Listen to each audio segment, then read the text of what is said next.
Well, another game, another defeat. It's not getting any more cheerful, is it, at the minute, mate? No, it's not. No. Well, it's these things are sent to try us and all that, but the trying, I think that we're failing it at the moment. This is episode 155 at Mike White's podcast. I'm Jack, as always, joined by KC. Hello.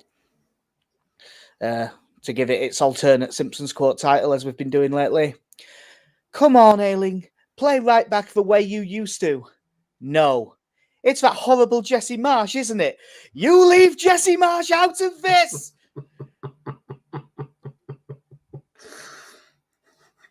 Ailing! Ailing! Arsenal 2, Leeds 1. As 45 minutes goes for Leeds United, this was pretty fucking horrible.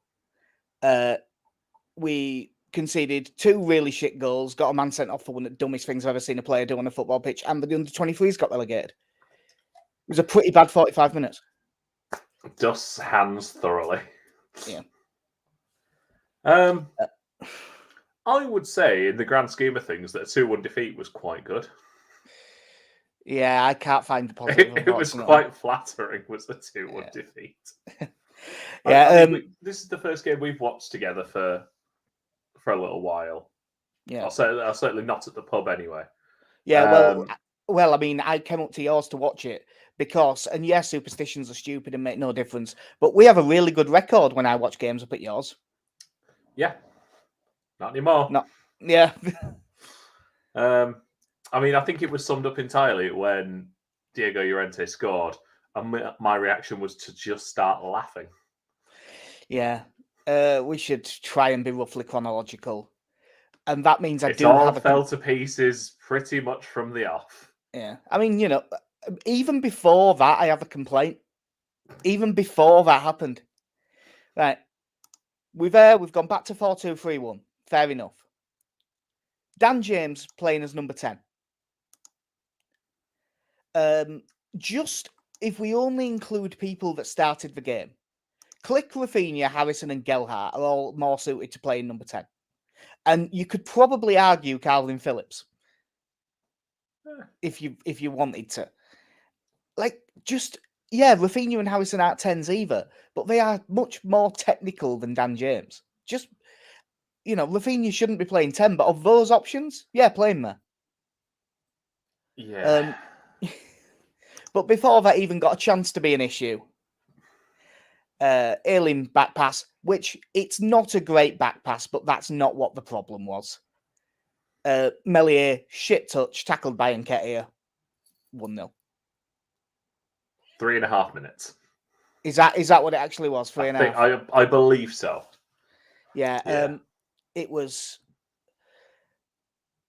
one of them where after the initial shout at the screen, with various expletives, pretty quickly it turned into laughter because you were just like, really, this is what we're going to do. Nothing stupid early. You've got to set yourself up. You've really got to get yourself into the game. Make sure that you don't give away anything soft. And then 4 minutes, bang. Sorry, 5. Oh, yeah, 5 minutes. We held out longer than I remembered. Yeah, I couldn't believe what I was seeing. And obviously, that happens all the time in football. You're probably going to have one of them a season. But if it had happened in November, you'd have been like, oh, well, even if it cost us points. Could it not have been in there when we lost 7-0 to Man City? Yeah, do it. Like Hugo Lloris making a massive bollocks of it in a World Cup final, but the 1-4-2 anyway. Yeah. Yeah. So you barely even remember that it happened. It's like, as soon as that happened, as sad as it is, and as long as it is, you just knew that there was no for us. Yeah. And the problem is that I think the players on the pitch thought that too. We're fans, we're allowed to think like that. They shouldn't, but I think they did. Yeah, it's. I mean, it was an interesting one because Rodrigo dropped out, Gelhardt came in, and I think I text you going, "That's an interesting one." Yeah, I wasn't massively shocked at Gelhardt getting a game. I was shocked that he dropped Rodrigo to do it. Yeah, I mean, he's had 2 very quiet games. Is the nicest way to put it, I imagine. Gelhardt comes in, Dan James at 10. It's all new, it's all exciting. And it's all falling apart within the first few minutes. Yeah. It's like, why even bother? Even it's with not our now excellent record in London. Yeah. Well, this season it really hasn't been bad. It's not just the like mistake early on. We barely had a kick. I was going to say in like the first 20 minutes, but let's be honest, we barely had a kick. End of sentence for this game. But like you've given away such a stupid crap goal that is just a mistake that one of them that you say you should never make, even though we know that every keeper's going to do that a couple of times during over X amount of time. All right, you're still in the game. And then what was maybe 6 minutes later, Martinelli gets the ball on the left. He goes past Rafinha and Ayling, and I don't think you could call what either one of them did a challenge.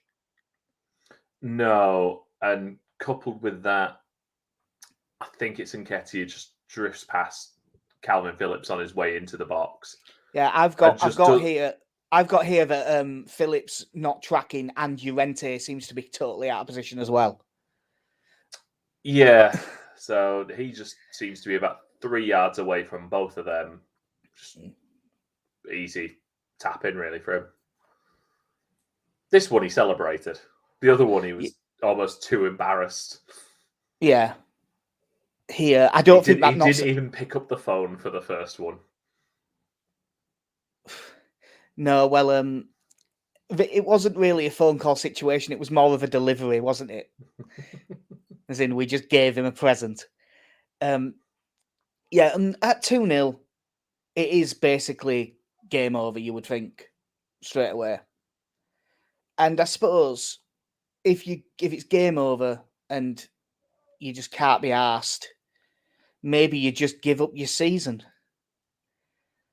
What was it? I mean, he might have been offside, which I've seen loads of people argue makes it not a red card. That's not the rules. Even if he was offside, it's still a red card. And I think still assault. Yeah, I think Llorente might have been playing him on in the middle anyway, actually. But yeah, ball over the top. Martinelli runs in behind, just keeps it in the corner. He's trapped in the corner. Just go in and make a normal tackle.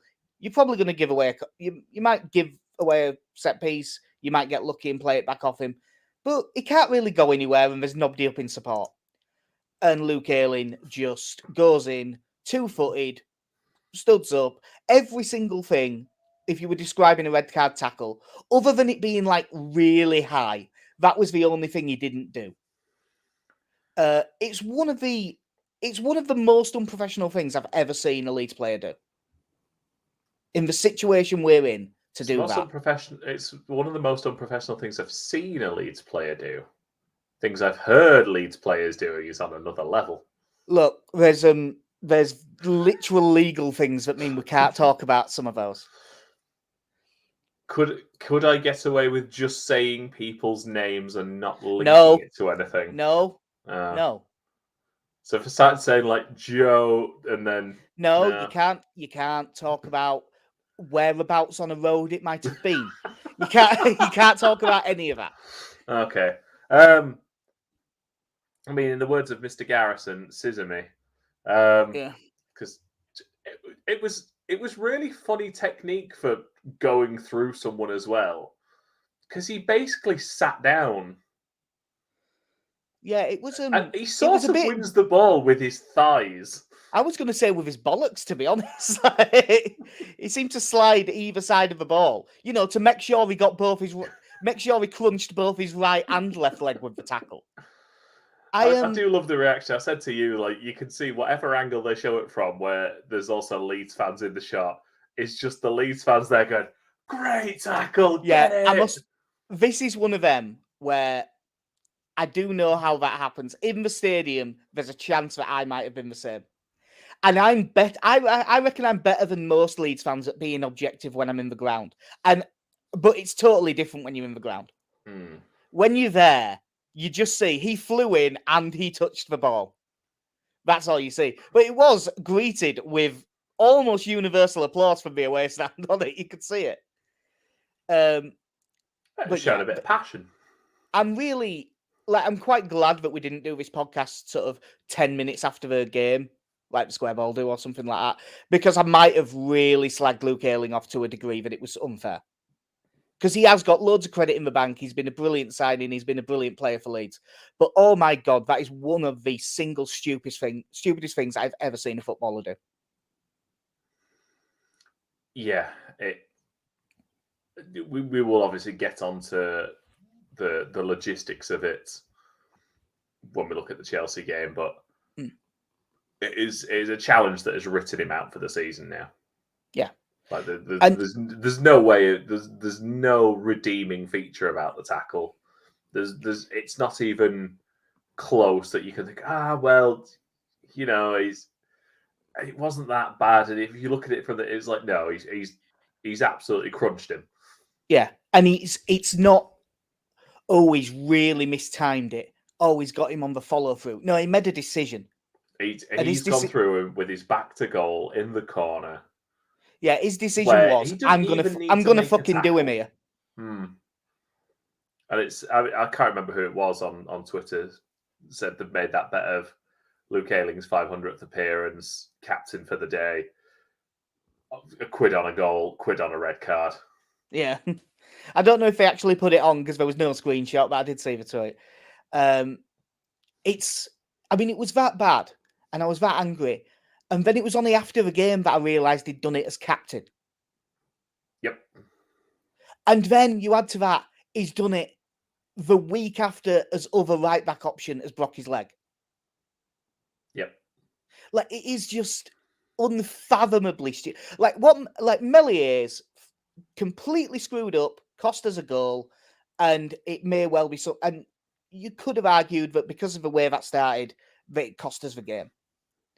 But that's a mistake. Ayling's is a decision, and that's why it annoyed me so much more. He's decided he's doing that about 10 yards before he's made that challenge because he appeals for the offside. That's what I think it was. I think he's pissed off because he's sure it's offside, and you've seen him getting more and all defenders, not just Leeds ones, getting more and more pissed off with this linesman not putting the flag up.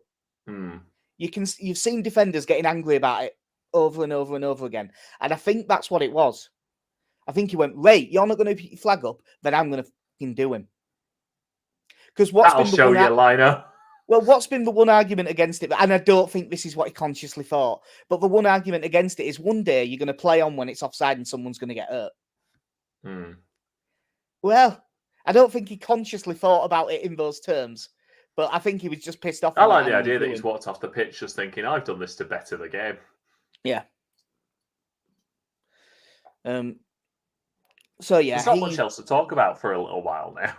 No, I was going to say Arsenal attacked. Yeah, Gellert goes off. Strauch comes on. We go to a back five. Strauch coming on that early means he was fit, which means I do not understand why we played Diego Llorente as a left centre back. Because Jesse Marsh thinks he's better than Strike. Like, I know that you can play either side if you're a centre back, but when Llorente looks there. Llorente looks so. I mean, I know that he can be a bit of a bomb scare anyway, but he looks so much less comfortable when he's on that left side. So yeah, again, just looks all right going forward from there, though. Yeah, just mistake, just things that I don't understand again. I hope that he doesn't do that again. So yeah, we get through to half time. Then we go on Twitter and see Chelsea under 23s from 1-0 down against Spurs have scored twice in the last 8 minutes to relegate our under 23s. I've also since seen the winning goal. It's like watching Bielsa's Leeds. It's 1-1. It's 1-1. Spurs have got nothing to play for in the situation they're in. They throw 9 players forward and Chelsea kick him on the break. And then they make a mess of it and the keeper makes a bollocks of it and they get an easy tap in. It really is as if they were trying to relegate us. In terms of the gameplay, this is one of the halftime brings probably the biggest positive from the entire game. Lewis Bate comes on for Click, and I thought he did really well. Yeah. He's so much more mobile than Click. Yeah. And that's not a knock of Click at this point, but he can just get about more. Yeah. And I just think he suits the position more. Yeah. Yeah, I think he does. Yeah, I thought his passing looked good. Most of the time it reached its intended target, which, Jesus, big thumbs up in this team. Yeah. Wasn't afraid to carry the ball out either. Yeah, I thought it looked fairly accomplished. Yeah.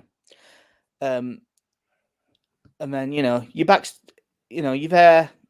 Leeds have got no chance, but it's always the hope that kills you. Phillips corner, really good flick on from Firpo. Hang on. Jack Harrison gets the ball. He goes down a blind alley.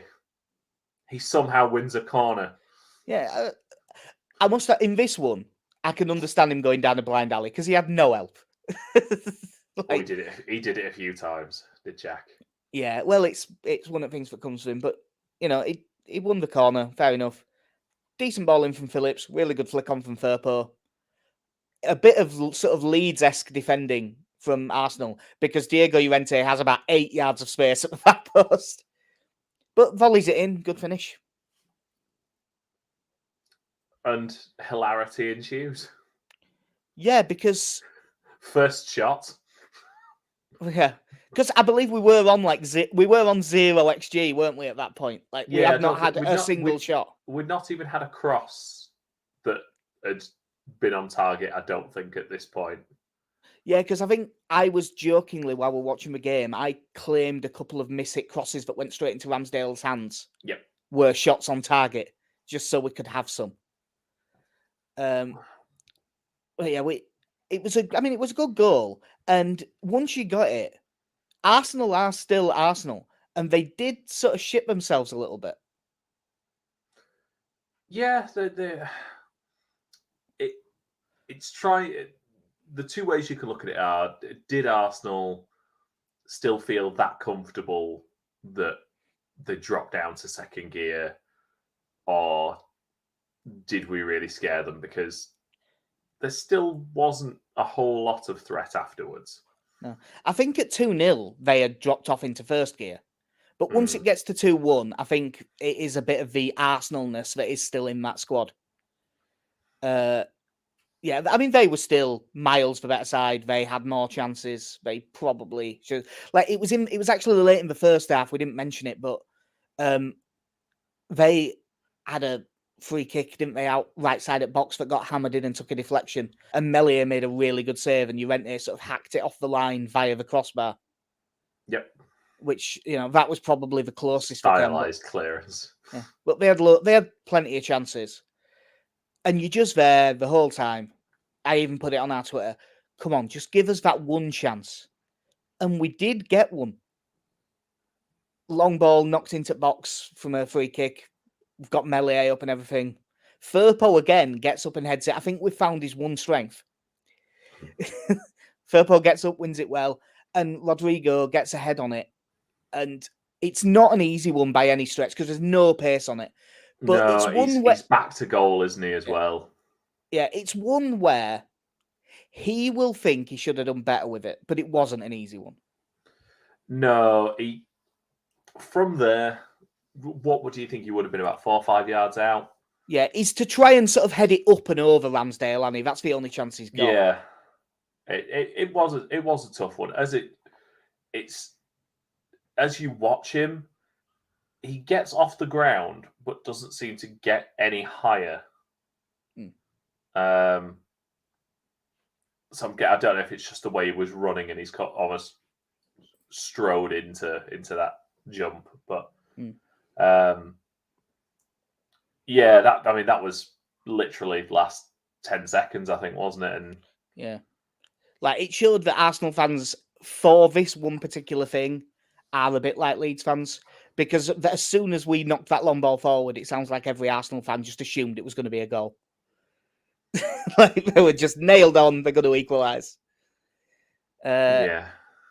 But we have to be honest. If we would have managed to nab a point at the end, don't get me wrong, I'd have been so happy. We'd have been doing laps of your house. We were that happy, but we wouldn't have deserved it. Oh no, it'd have been criminal. Yeah. So obviously we've talked about Louis. We've talked about Bate a bit, but are there any other positives for you from that? I do think the fact that after we went down to 10, that we kept it to 2 is a positive in and of itself. It's not to say Arsenal didn't have chances, and there weren't a few scrambles, like you say, with Llorente's clearance off the crossbar and Melia making a few saves. There was a couple of blocks as well by, I think, Cocan, Llorente. But, defensively, I would say that is a positive, because I think we looked at that, at the way they'd scored those first 2 goals, and then within the first 20 minutes of the game, you're 2-0 down and down to 10. That could have spiralled to 5 or 6. And it's kind of my argument as to why I think it was probably the right decision to bring Struijk on, was because with 3 games left now, I think the last thing you need is what little confidence they have from the run they had before we played Man City being destroyed by conceding 5. Yeah, I've got in mind the defending in the back 5. We looked all right again, and specifically, I thought Dan James did really well once Rodrigo came on and Dan James went to right wing back. Yeah, I am. And I was actually, more than anything, impressed with his defensive work, because it isn't so much that he was making tackles and stuff. When they crossed the ball from the right side, he was in the correct position to defend. He got goal side and jumped up. He won the headers, but even if he wouldn't have done, he got into a position where a forward isn't going to be able to get a good header on it. And basically, our fullbacks, our actual defenders, haven't been very good at doing that all season. So it's quite impressive to see Dan James doing it that well. Yeah, I did think we looked better. And to be honest, it gave us more of an outball, was having Dan James able to pick it up from deeper. Because we weren't retaining any possession, even in the middle third of the pitch, it was better having him on the ball and just allowing him to drive forward from there. And I thought it was, I'm not saying we created a lot of chances from it or anything like that, but it got us further up the pitch than having him up front had worked. And to be honest, it got us further up the pitch than either Rafinha, Ayling, Harrison, Firpo did for the most part. Yeah, although except for those weird bits where Firpo ended up at centre forward. Yeah. Which did happen like 4 times. Because at that point, you thought, why not? I must admit, now don't get me wrong, Firpo has more than earned being scapegoated. Absolutely fine. So long as you're not tagging him, perfectly reasonable, to be honest. But I did find it amazing that from this game, I still was seeing people going, oh my God, Junior Firpo, in a game where we'd just seen other players do what they had done. Yeah. I was like, maybe not today. Overall, absolutely. two goals that had absolutely nothing to do with him, and him occasionally getting beaten by Bukayo Saka, who is a genuine quality player. Yeah. You know what? Fine. Well, don't worry, because next we're playing Chelsea, and luckily they don't have talented forward players. So yeah, we take the little bit of positives we've got. I mean, Everton won, which everyone knew they were going to. If you're not watching live, by the way, 2-1 Liverpool, Sadio Mane just scored. Yeah, we were in a bit of trouble, but do you think Chelsea's a chance with them having the FA Cup final on the Saturday?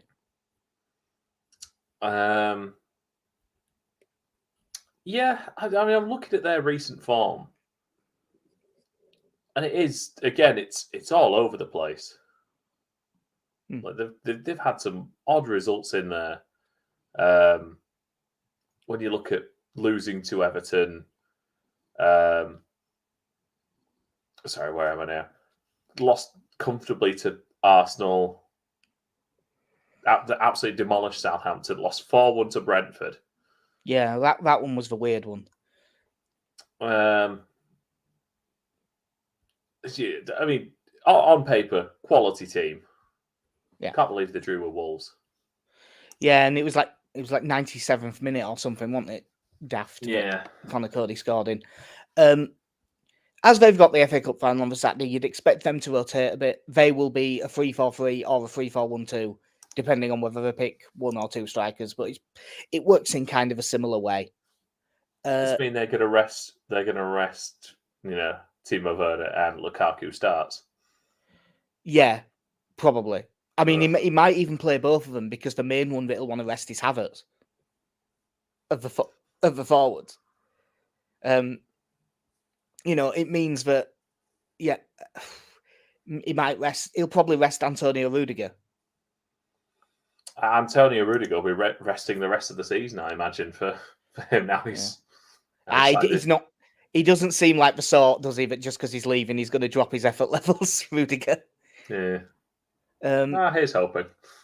So yeah, maybe it will be a slightly rotated side, and they won't have all of their strongest 11 in there.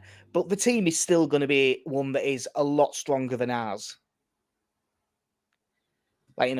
What if they pick their weakest defense and it's got no, if they play Malang Sarr, we can actually get at him, I think. But Trevor Chalobah, I rate quite highly. I'll be tired after the 23s game, though, won't he? Yeah. So basically, for us, do you think it's because obviously they will have a back five and 3 attackers that are really attacking? Do you think we'll play a back five, or do you think we'll be 4-2-3-1/4-2-2-2? I mean, going off the press conference today, I know he was judging by the responses. The question was, is Jamie Shackleton going to be the right back now? And he said it could be him, could be Rafinha, could be Dan James, could be one of the centre backs. Please don't. By the way, my God, don't let it be one of the centre backs. I'd rather one of the if it's a 4, I'd rather one of the centre backs than it's Rafinha. If we desperately need to try and get results, and he puts our best attacker at right back. Oh yeah, definitely not Rafinha. But it depends. Obviously, it shows how little faith I have in our defensive players to just play defensively. Yeah, if we're playing a wing backs, you definitely can't do it. But if it was a back 4. Llorente right back. Are we saying put Diego Llorente there, keep him out of the way a little bit?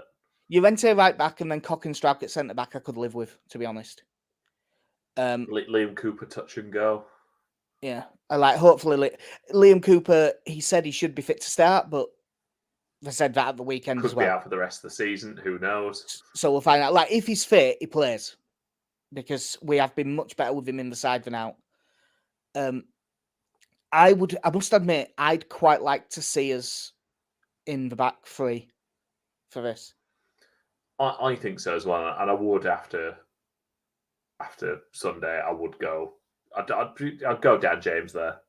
Yeah, so would I. That's what after what I saw in that game, and yeah, it is a little bit reactionary and stuff, but I really do think that that's probably his best option at the minute. Would be to play a back 3, probably one of Cock or Llorente on the right, Cooper and Strauch if possible, but probably it'll be Llorente, Cock and Strauch, you would think. I mean, I know what will happen now, but it almost got to the point where I was thinking earlier that I'd almost play like a 5-3-2 and just have Rodrigo and Rafinha up front, Bate, Phillips, and Click in the middle, Harrison at left wing back, Dan James at right wing back, and just and have them do all the running. I don't think you're the only person who said that. I'm sure I saw some other people talking about a similar thing earlier. And I can definitely see the logic for it. Now, you would think instead it'll be 5-2-3 instead of 3-2, wouldn't you? Now, yeah. It's obviously Phillips. Is it being an overly reactionary just fan to say, is it a genuine option to start Lewis Bate in this game?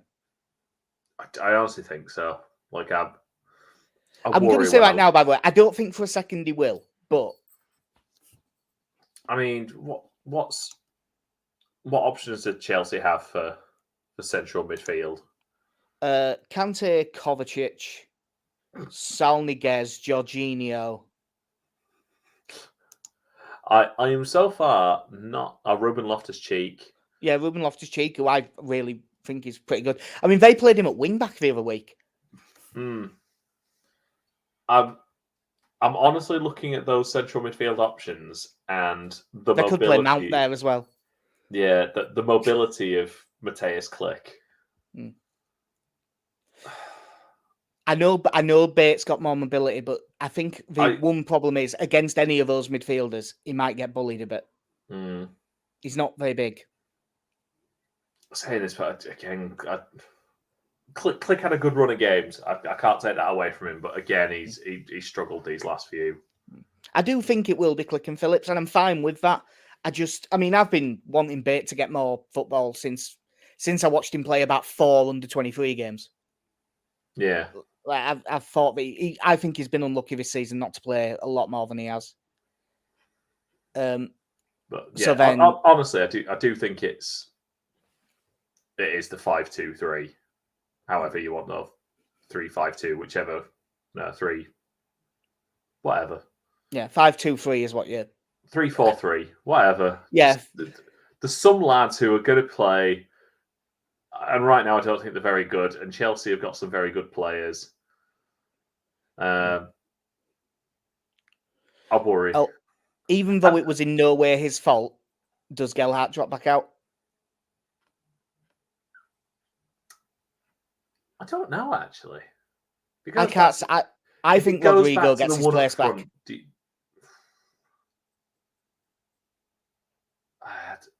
At this point, I think it's as near as makes no difference. It's honestly how I feel, because the amount of the ball they will see will be negligible. Yeah, I think Gelhardt stays in if it's 4 at the back, and I think if it's 4 at the back, he might play both of them, like Rodrigo behind Gelhardt. Because he doesn't have to. Because then I think he won't have to fit. He'll either just drop Dan James and bring him on in whatever position he needs to, whether that's for Shackleton at right back or for a centre back at right back, or to release Rafinha from right back. Which I do think is a little bit harsh, and not to say that Dan James has been playing so well that you can't drop him or anything, but I do think he's one of our best outballs. Yeah, as I say, it's one of them that you could play him up front. Like I would. There's plenty of honestly, people... it's got to the point where I think I'd play him at right back in a 4. No, I think that there's a chance of that. Like in terms of what's Johnny Douglas doing? In terms of evidence since Jesse Marsh arrived, who does he have more evidence to trust as a right back? Dan James or Jamie Shackleton? Oh yeah, it's Dan James. Like Jamie Shackleton, if he's on video, yeah, he's played there plenty by now. But none of that was under Marsh, and you don't know how much he's. Every manager has the players for trust, and he seems to trust James, so I can see it happening. He trusts him, so he might drop him. Yeah. But to watch how the game goes, to bring him on there. But yeah, I must admit, I don't mind the idea of that. 3 at the back, wing backs, a narrow midfield, and 2 actual strikers to try and give us an outball. One of whom being Rafinha, just so we can have him as far up the pitch as we can. It's kind of the reason I almost want us to play a back 4 is just so that it's not Rafinha there at right wing back, which shouldn't be the reason why I want us to play a particular way. But like I say, that it's as much as I don't think you can criticise Marsh for the results thus far, because I think, barring the Leicester game, where I think we probably should have got something, the results have typically gone the way you would have thought. But the idea with 3 games left and now 18th in the table, that you would take the best player in our team and play him as a wing back, is bizarre. Yeah, like I didn't like him doing it mid-game, but there were some extenuating circumstances and things like that. Mm. You know, if you have to play him there because your captain's just got themselves sent off in a really stupid manner, that's not the same as picking him there at the start. Yeah. Like, I can understand it, even if I disagree with it. I think he made the right decision subbing him against Arsenal as well. Oh, yeah, because we didn't even talk about it after the early red card, but he tried his level best to get sent off as well. Yes, for what Jimmy Hill would have described as violence of the tongue, I believe. Yeah, I mean, to be honest, you know, like, what he actually did? The amount he had to go at the ref, it would have been completely within his rights to send him off. Well, yeah, I think he was a step away from going full Max Gradle. Yeah. Because he, like, after the booking, he did it for another minute and a half, didn't he? Mm. It wouldn't have been unreasonable for him to send him off at all. And although that would have only been a 1-game ban, so it wouldn't have been season over, it would have still been monumentally stupid. Or he'd be well rested for the Brighton game. For the two quote unquote winnable games. Jesus. So yeah, I think tactically I would prefer the back 5 and go. Same. Ideally, Christ, I hope Liam Cooper is fit. Yeah, that would. It's Chelsea. I still think we'll get beat, but I would feel better if Liam Cooper's available. I mean, at least coming into this one, we have competed with them. That's been the one competitive game we've really had this season against one of the top teams. Yeah. Is if it wasn't for 2 stupid penalties, we might have got something from that game. Yeah. Click had a great game against them when he came off the bench. I know he also fucked up for the penalty. Yeah. I thought he actually played really well. Joffrey got his first goal. Yeah. Rafinha. Even Tyler Roberts was pretty good in that game. Oh yeah, Tyler Roberts. Keep forgetting. Had you forgotten about him because he's been injured for so long? A little bit, yeah. And to be honest, it's probably for the best for him in terms of, well, not for him, but for Twitter, it's probably for the best. Yeah. Do you know who it wasn't for the best for? Go on. Junior Firpo. Wow. Gotta blame someone. Yeah. Well, we've gone through what we might as well mention it because affecting us. Everton are away at Watford. Have you seen the Watford team news? Oh, they're all injured. Yeah, they're already down, and all of a sudden, all of these players who are probably off at the end of the season aren't available. Is Tom Cleverley still available? I believe he is, but like Ismail Assar and João Pedro and Cucho Hernandez, and I'm a step away from calling the Charlton 6 here. Yeah. That's Yeah. That's a lot. I mean, like, I think Everton will be fine anyway. It looks very much like a straight fight between us and Burnley. But it would be nice if, like, Watford could just win that. And for no reason. Yeah. So, yeah, hopefully Watford can, but I don't think they will. I reckon Everton will win that pretty comfortably, to be honest, like 2 or 3-0. And I think Chelsea will... Leeds will give me hope so that it hurts more when it goes wrong. We will lose 2-1. And I think that the goal will be the winning goal for Chelsea will be in the 85th minute or later. I think it's a 1-1 draw. Take that. Absolutely take that. Because, I mean, to be honest, you get a point out of this. And, yeah, it's not much, and Burnley would have a game on us. But it gets you out of the relegation zone. Burnley's next game is Spurs as well, isn't it? Yeah, Burnley play Spurs at 12 o'clock on Sunday. And then we play Brighton at 2. And then Burnley's midweek game, instead of being this week, is next week. They play Thursday. And then the Sunday for the last day. I believe they've got Spurs away, Villa away, Newcastle at home. Yeah, I mean, for Spurs as well, at this point, the Champions League is unlikely, but it does keep them in touching distance of Arsenal. Oh yeah, like they have to go for it. Like they can't ease off. Yeah, I mean, the Europa League is sewn up for them now. I know, because they've got a game in hand on West Ham, 2 on Scum, who they are already 4 points clear of. Yeah. But yeah, you'd think at this point, bollocks to it, we might as well go all out and try and catch Arsenal. No, they shouldn't be on the beach, and also Conte is not that sort of manager. They've still got to play Arsenal as well, of Spurs. Yeah, is that this midweek? Yeah, that's Thursday. Yeah, I thought it was. That should be I mean, that if Spurs win that, then they're in with a real shout. So that sort of in a roundabout way affects us, but by then we'll have had the Leeds game, so that'll be the thing that affects his mood. But yeah, so you're going a draw. I'm going 2-1 defeat. Yes. 1-1, 2-1. I'm glad I'm putting thought into these results. Yeah.